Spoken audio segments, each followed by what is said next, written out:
edition of Science Simplified on Bharata First. Through this show, we provide you a platform to let your curiosity out and ask questions related to science and technology, which answer will be given by our experts. To send us your question, you can send it via form, which link is in the description box below. Do make use of this opportunity. Now, I would like to introduce our science expert, Dr. T.V. Venkateswaran, who is here with us to answer questions sent by our viewers last week. Dr. T.V. Venkateswaran is a senior scientist of Vigyan Prasar. He is founder editor of India Science Wire. His area of research includes science, technology, and society. And he also writes regular columns on development in science and technology. We are honored to have you here, sir. So we move to questions now. Our first question is,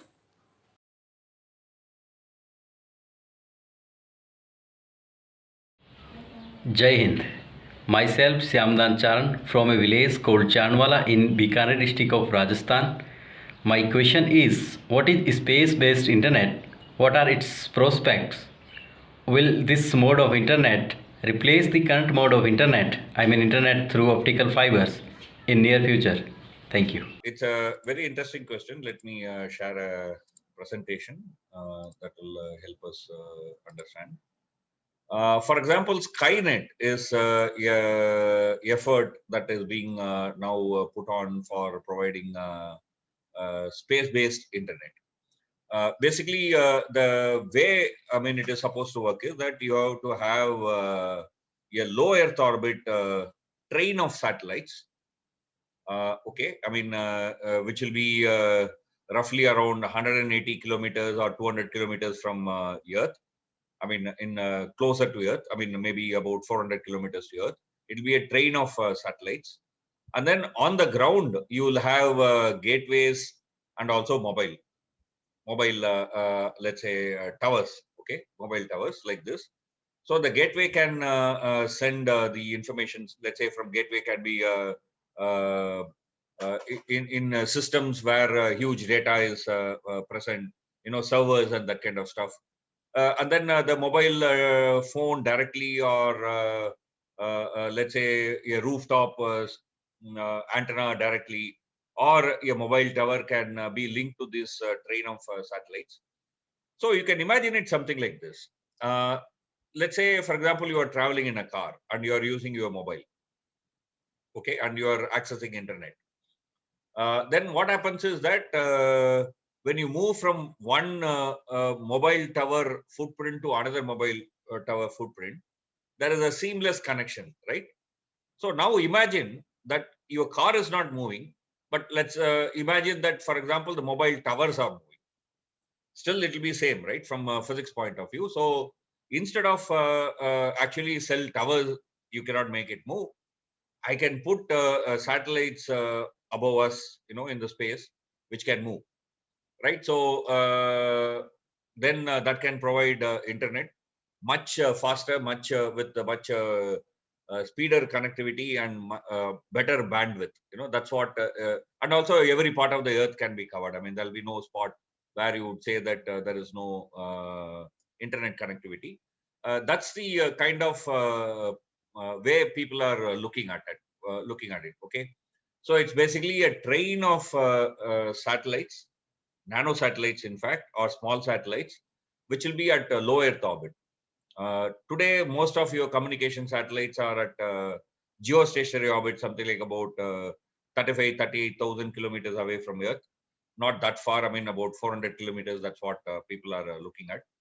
Okay. So if you have in a low Earth orbit, okay, in comparison to geostationary, for the signal which travels at the speed of light to go to a geostationary orbit and then come back, it is going to take a lot of time, right? But whereas if it has to go only about 500 kilometers and come back, so total distance is about only 10,000 kilometers, 1,000 kilometers, then the time taken is not that much. So there is no delay. That's why, for example, sometimes when you are talking to somebody in, let's say, another country through satellite, there is a time delay. You say hello, and then it takes some time for that person to reply hello, right? Because it is right now going through the geostationary orbit. So which means that it is traveling something like about 40,000 kilometer one way and then coming back around 40,000, 35,000 kilometer another way, right? So that's what is happening. What will happen with this is that more number of mini, micro, nano satellites will be launched, and then you will be able to have a better internet backbone.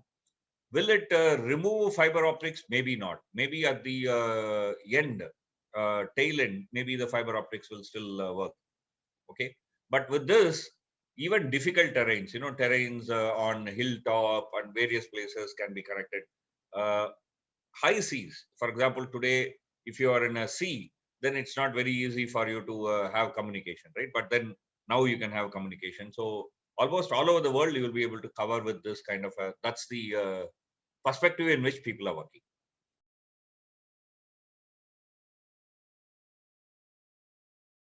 Hello everyone, my name is Dipanjan Hajra and my question is what is 3D printing and what are the current and potential applications specifically in the field of medical science in creating artificial body parts?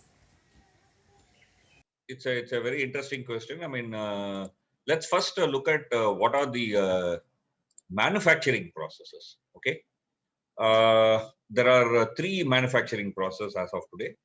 Two of them are old. The third one is new. That's what we call as 3D printing. Okay, the first one is formatting. Like maybe you make a mold, you pour, let's say, the metal, liquid metal, molten metal inside, and then you get a thing made out of it. Maybe an object or a tool. Various things we can make out of it. The other is what is called as subtractive. So what you do is that you subtract, you chisel out. Okay, you use a mission tool. And then you make the final product. In this, what happens? There is a huge amount of material waste. Okay. In this, what is the problem? The problem is that because you are pouring the whole material inside, you cannot be very sure that the density of the material at every point is same. Okay, there may be small cracks in between. These things can happen because when it cools, for example, some cracks may come in between. The additive is the new manufacturing process. Actually, this is what is called as 3D printing. So what I do is that basically I have a printer like stuff. I'm sure you all heard of something called as inkjet printer, right? I mean, that's what mostly that we use for printing using a computer, right? So in the inkjet printer, there is a ink inside a cartridge. So there are small holes. From that hole, the ink drops wherever you need the ink to fall out, right?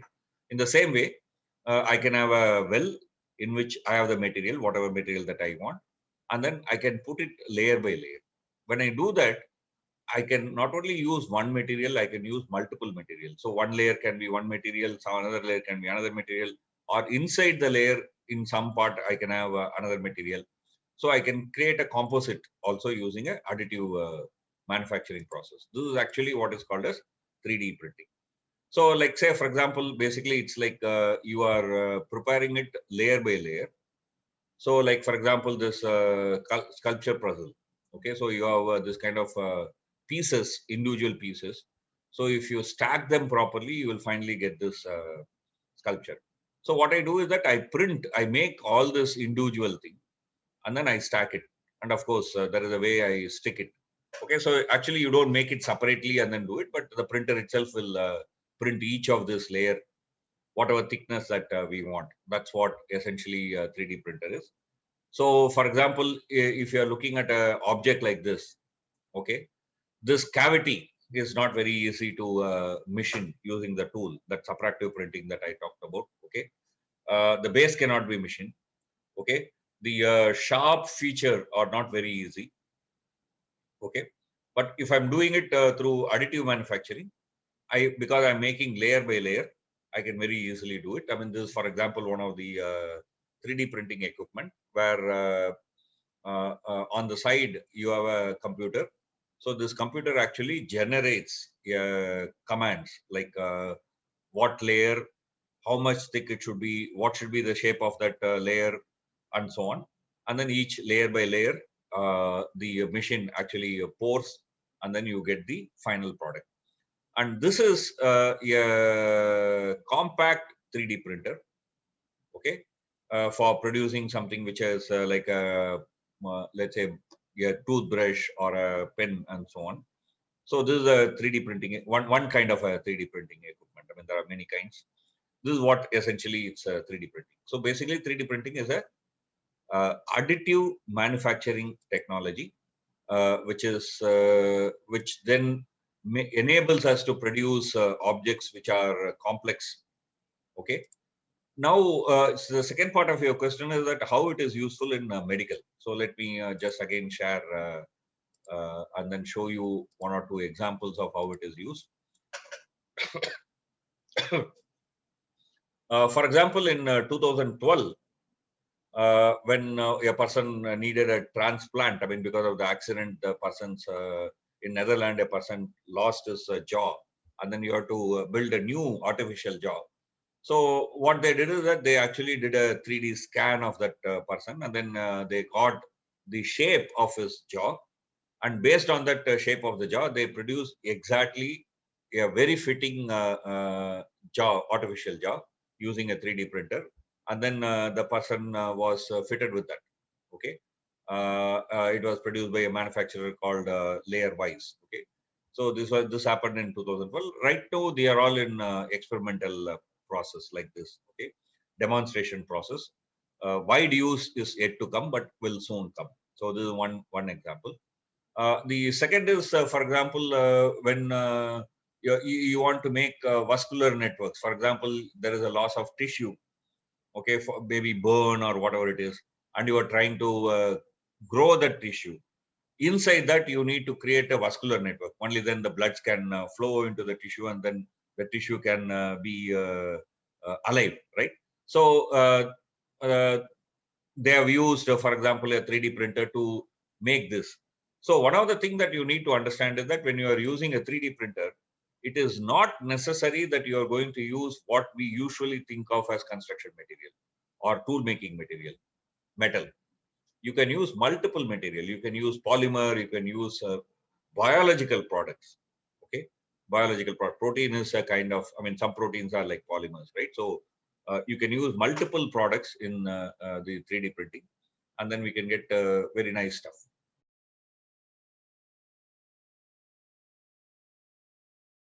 My name is Nitish Dwivedi. I have completed my graduation in agriculture.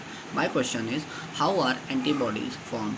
Also, how do vaccines help in boosting immunity response? I think in today's time, I mean, it's a very important thing to talk about the vaccine and what is antibody, or broadly what is immune system, because antibody is the one kind of immune response. There are others also. Particularly in this COVID pandemic, I mean, it's important to talk about it. So let me make a slightly more elaborate explanation of this. Let me share my screen. So if you look at our immune system, our immune system has three parts. Okay, there are three kinds of immune system in our body. The first one is called as barrier. For example, our skin is a barrier. Okay, I mean, if you look at inside of your nose, you would find that the inside of your nose is slightly kind of lubricated. I mean, there is a kind of some liquidish material, colloidal material. Okay, that's also actually a kind of a barrier, because I mean, it's a very sticky material. So if dust and so on goes into your nose, that will stick, that will absorb and stick those things, and it won't allow you to go inside your body, right? So but when we talk about a viral disease, this is not the main thing that we talk about. Okay. The second one is called as innate. Okay. The innate is basically that cells can emit a certain kind of chemicals called, for example, cytokine and other kinds of chemical, and they can destroy the germs that comes inside our body. Like, say, for example, if there is a cut in your skin, okay, so there is a break in the barrier, right? So through that break in the barrier, germs can enter our body. So when such things enter, for example, in our blood, white blood cells called macrophages there, I mean, it can come and eat away some of the germs that enter through those opening. Okay. But this also is non-specific. Okay. And this is not the main thing when we are talking about infectious disease. So when we talk about infectious disease, when we say immune system, we mean this, okay, adaptive. What is the meaning of adaptive? Adaptive means that it is adapting to a particular situation.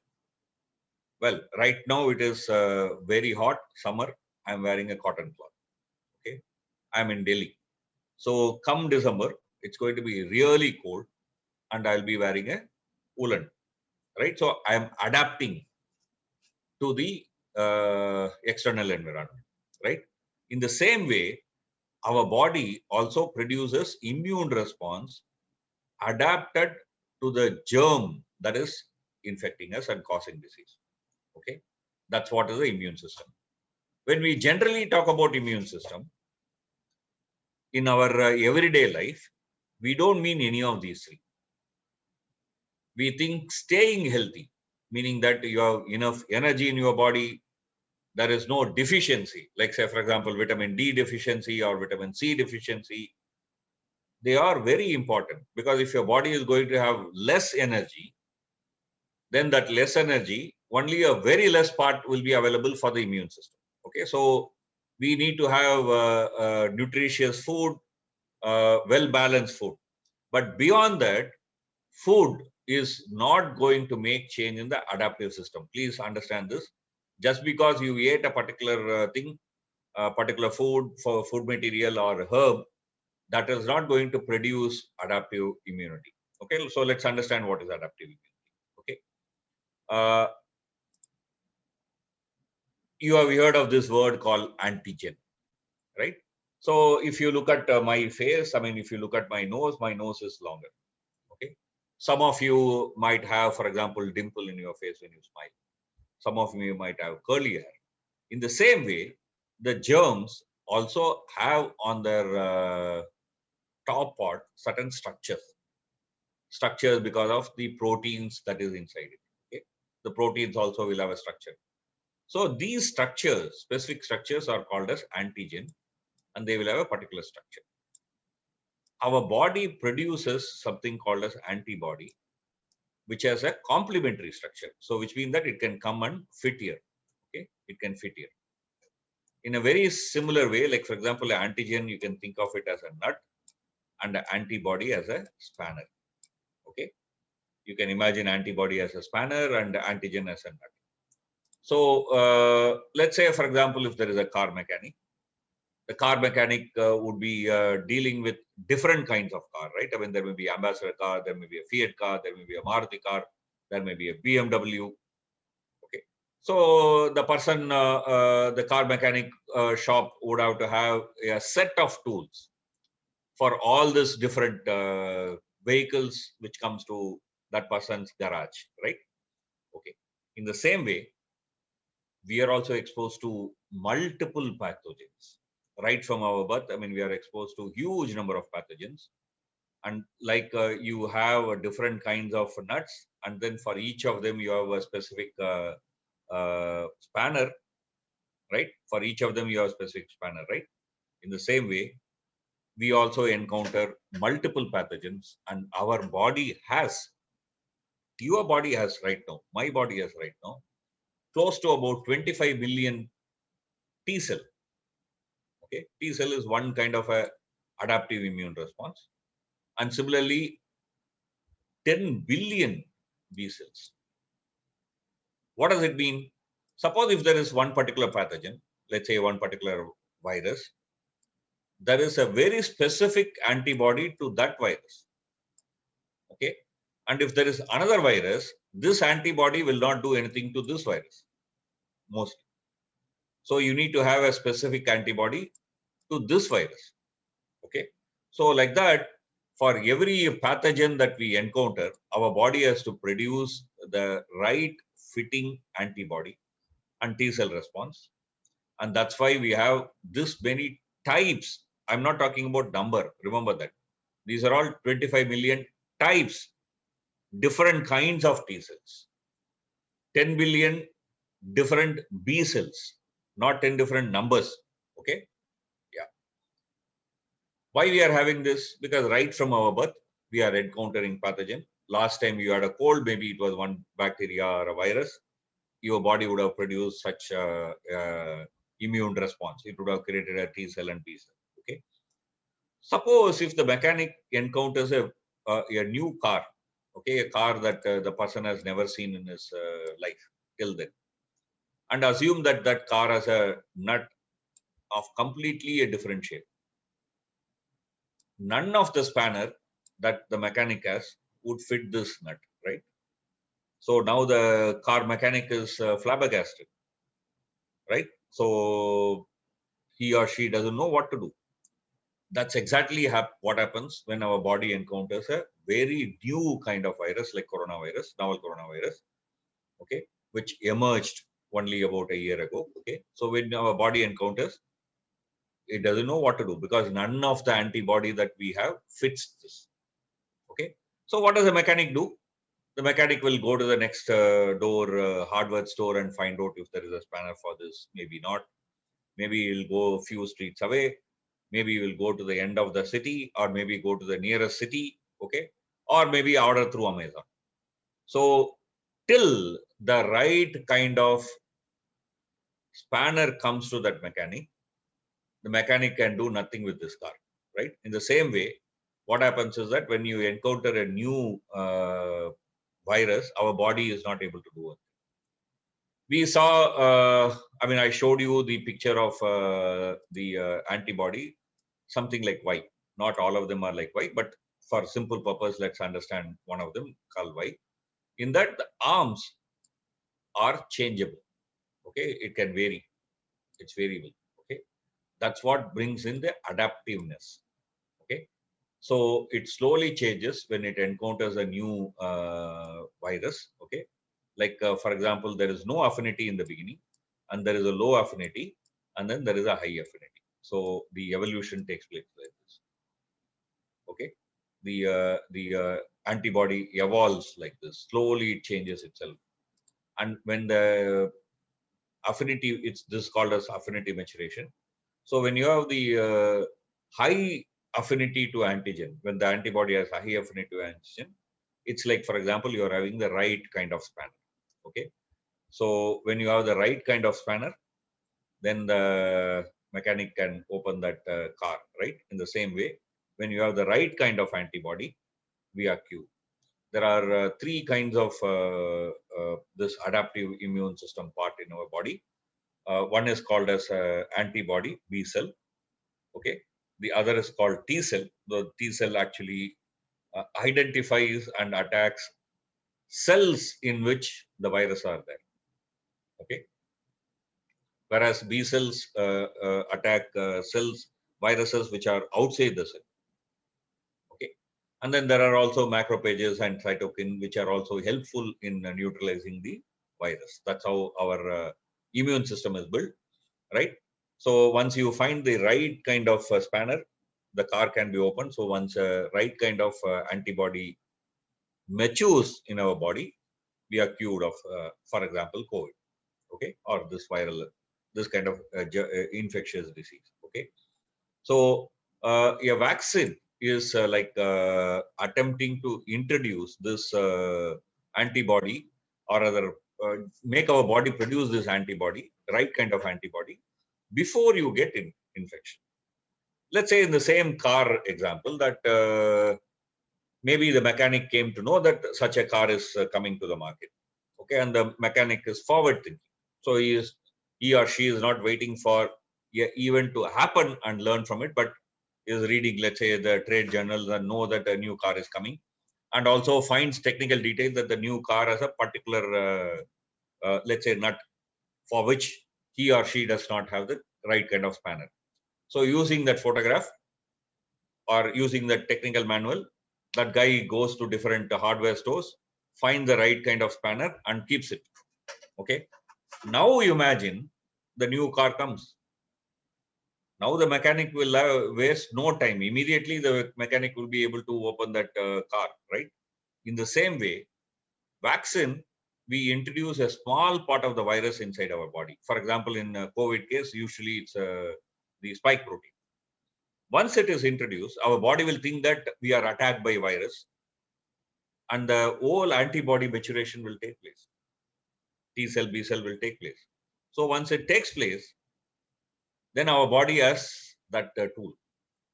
If a mechanic buys a new spanner, after the use, the mechanic is not going to throw away, right? It's going to be inside his catch, right? In a part of his tool. In the same way, whenever we encounter a pathogen, the antibody that we develop, we keep a small amount of it in our body. That's why you have about 10 billion B cells, right? So this will become one more. So when the actual novel coronavirus attacks you, your body already has an antibody, so it doesn't waste time. Okay, it immediately reacts to that virus and then not let the virus cause disease. This is something that you have to understand, that there is a distinction between infection and the disease. If you take a vaccine, COVID vaccine, you might get infected, but your disease will not become severe. Very, very rare chance that you will face mortality, okay, fatality, right? So a vaccine protects you like this. I mean, it's like a forward-thinking mechanic who keeps the tool ready. Okay. In the same way, our body keeps the antibodies ready to fight the germs. That's how our adaptive immune system works. And basically, we are teasing the adaptive immune system to produce antibodies for a dangerous pathogen like novel coronavirus or COVID-causing virus, and be ready so that if you are infected, you are saved. You don't lose your life, or you become critical and let the virus cause damage to your organs.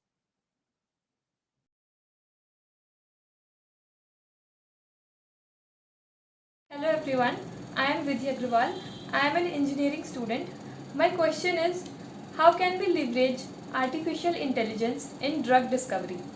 It's a very interesting question. So what I'm going to do is that instead of talking in abstract, I'm going to talk about how, for example, the Indian Institute of Chemical Technology, an institution under CSIR, and this institution is in Hyderabad, what they did, okay, when the COVID pandemic began. We all know that the first case of COVID was detected in India in 2020 March, right? The COVID began in 2019 December, and roughly in March, we had the first case in India, right? First case was detected in India from travelers who are returning from China, right? So that's what we know. Even before that, when the pandemic was raging in China, the scientists at Indian Institute of Chemical Technology, Hyderabad, used artificial intelligence to identify potential drugs which will help us fight COVID. Okay, what is it? I mean, you have already drugs approved by FDA. Your drugs are approved by, let's say, for example, the Indian drug controller.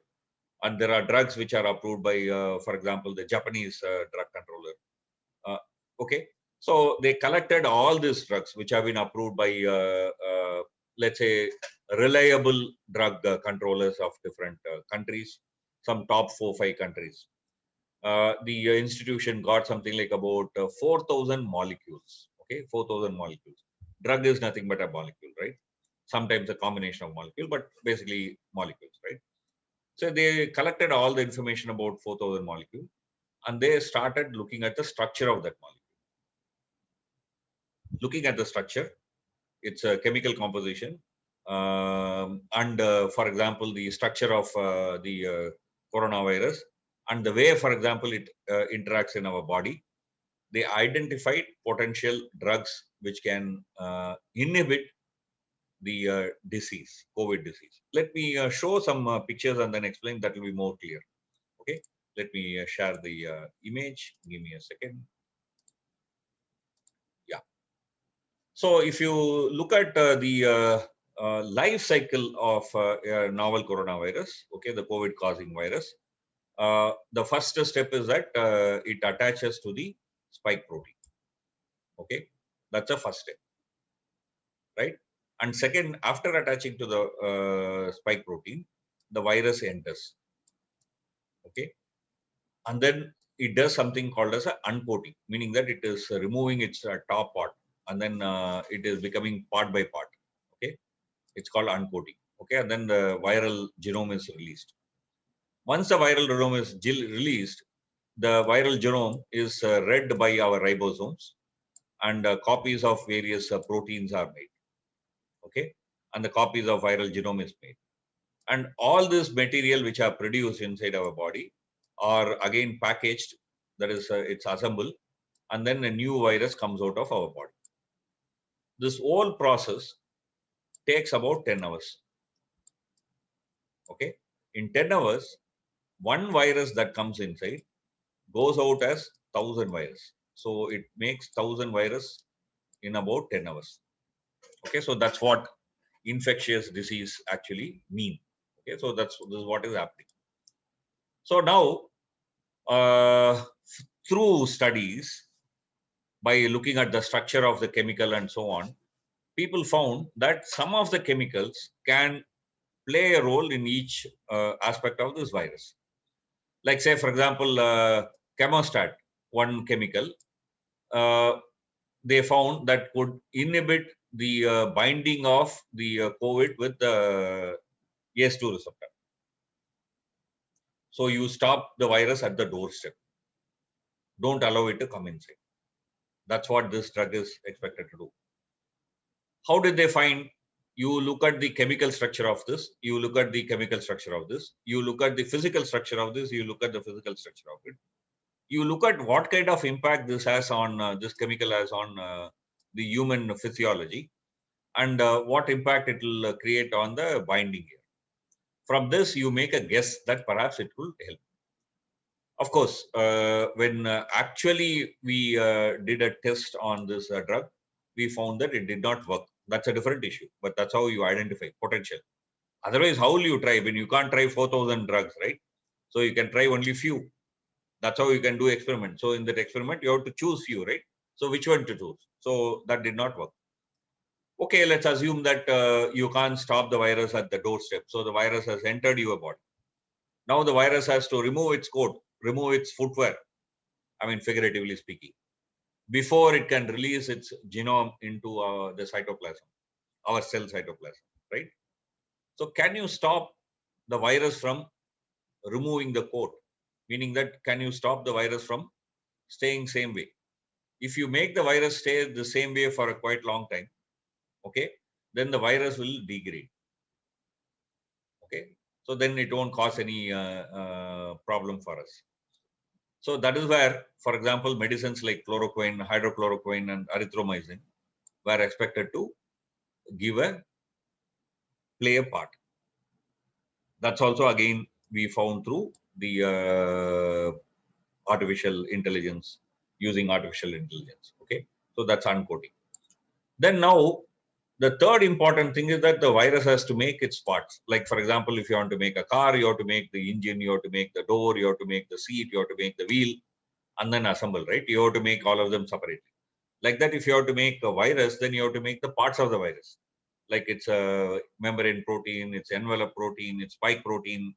Okay, you have to make part of it. So making parts of a virus is like preparing various proteins. Preparing various proteins in our cell by the ribosome is something like a cookie. Okay, let's assume that you are making coffee. Okay, so you have a coffee decoction. I'm talking about a South Indian filter coffee. So you have a decoction, coffee decoction, you have milk, you are putting them together, and then you are adding sugar.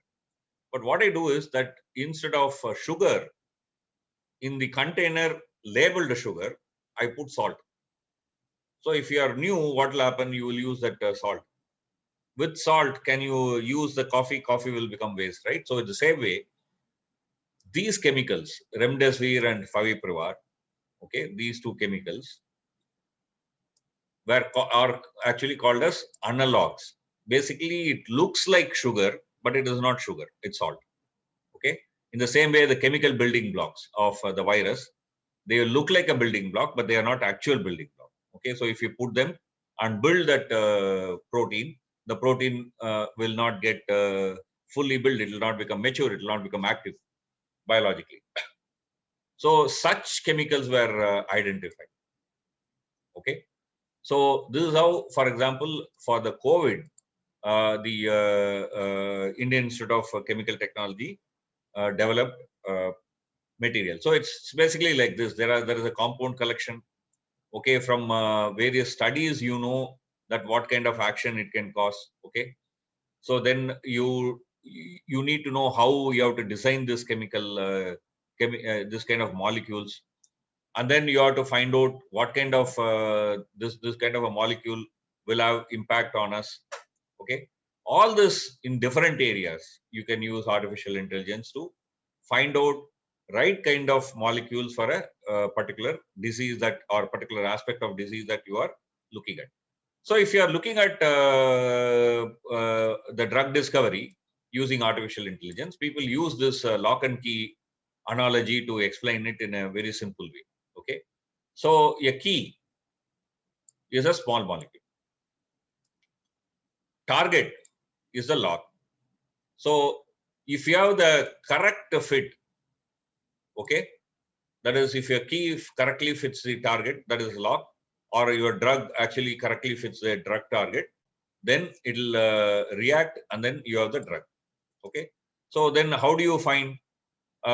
First, I need to find out the targets, right? So basically, I'm looking at various kinds of locks, and then I'm listing down various kinds of lock keyholes. Okay, I'm looking at that's called drug identification, target identification. Then I may have more than one small molecules, right? So this more than one small molecules, I'm screening and I'm looking at how these can fit with this particular keyhole. If this is the keyhole, I know, for example, this key will not fit, right? This is the only key that will fit. None of this will fit, right? So I need to look at this class of keys to fit this lock, right? If this is a lock, right? In the same way, I'm looking at a perfect key.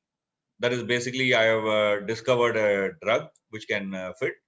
Then in this, I can do optimization. That is, maybe I can make it slightly more better, the keyholes and so on and so forth, so that I can do a perfect fit to this. Okay. Then I need to do testing.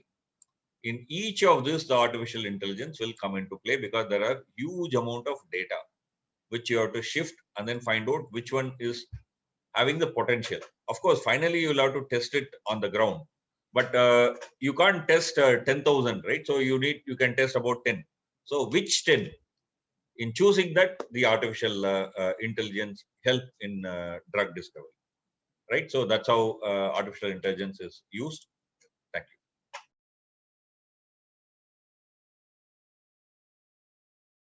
Hello, my name is Prakhar Gupta. My question for this edition of Science Simplified is, what is nuclear fusion and what is tokamak? How does tokamak create conditions for nuclear fusion? Thank you. Very important point. I mean, this is also in the news in the recent past. I mean, and it's going to be a newsmaker for some time to come. Fission means breaking an atom. Fusion means joining two or more atoms. So fission usually is large atoms like uranium, plutonium, okay, big atoms with a large number of electron protons. You break it into two, it will emit energy. If I combine small atoms, like for example, if I combine hydrogen, I can produce helium. Okay, so I can combine hydrogen and then produce helium. That's called fusion. In fact, the energy in the sun is produced by fusion, not fission. The energy in the sun is produced by fusion, fusion of hydrogen into helium. So the hydrogen is being converted into helium. Hydrogens are fusing and then becoming helium, and that's when the energy is released. And that's how, for example, our sun is producing energy. There may be other stars where, for example, the helium may combine and produce other material. Like there are stars where oxygen is being produced, carbon is being produced, right? Yeah. So in our sun, I mean, helium is what is largely produced. Okay. So tokamak is a instrument like this, where These are all magnets. Okay, so these are all magnets. These are all magnets. Okay, imagine here also there are magnets. So I have cut away so that you can see the inside part. Because these are all magnet, okay, and the magnets, electromagnets, in fact, I mean, placed in a particular way, there is a magnetic field created inside. And because of the magnetic field created inside, I mean, you can make charged particle float in vacuum. Of course, inside will be vacuum. Okay. So, and I introduce a small amount of charged particle, like let's say ionized hydrogen or deuterium or things like that. Okay. Then they will float because of the magnetic forces. So some people will also call this as magnetic bottle. Okay, a bottle in which you can keep uh, this charged material, but because of the magnetism, I mean, it is kept in one place. The temperature here is very huge.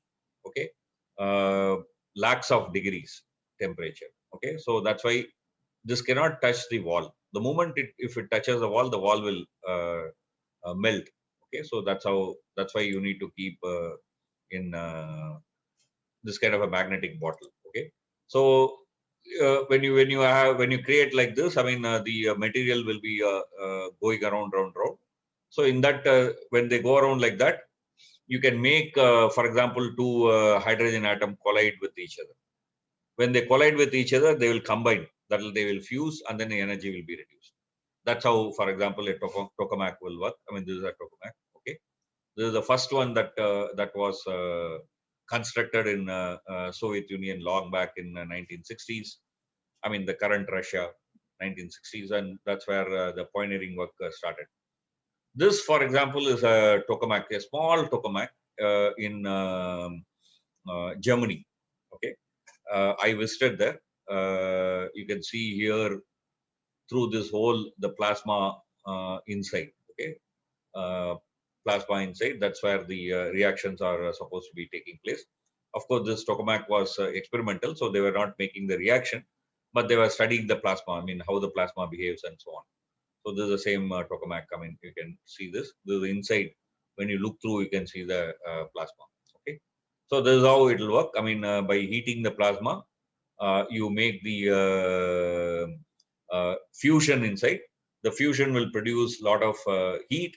That heat you convert into a steam, and using the steam you run a turbine, and the turbine will produce electricity.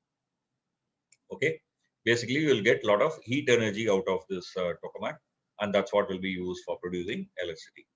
And yeah, international project for creating such a tokamak in a huge, big, very big tokamak is taking place in France. It's called ITER. In India, there is a Institute of Plasma Research in Ahmedabad, where they are trying to build a tokamak. Okay, I mean, India is also part of that international collaboration, which is happening in France. China has recently demonstrated a tokamak successfully. They are also part of the international team. Okay, so tokamak-based fusion technology, and through that harnessing energy and producing energy is one of the futuristic technology that is being talked today, along with solar energy as a solution to the energy needs for future. Thank you, sir, for your insightful explanation of the questions. Please like, share, and subscribe to Bharata First for this amazing content. See you again next time.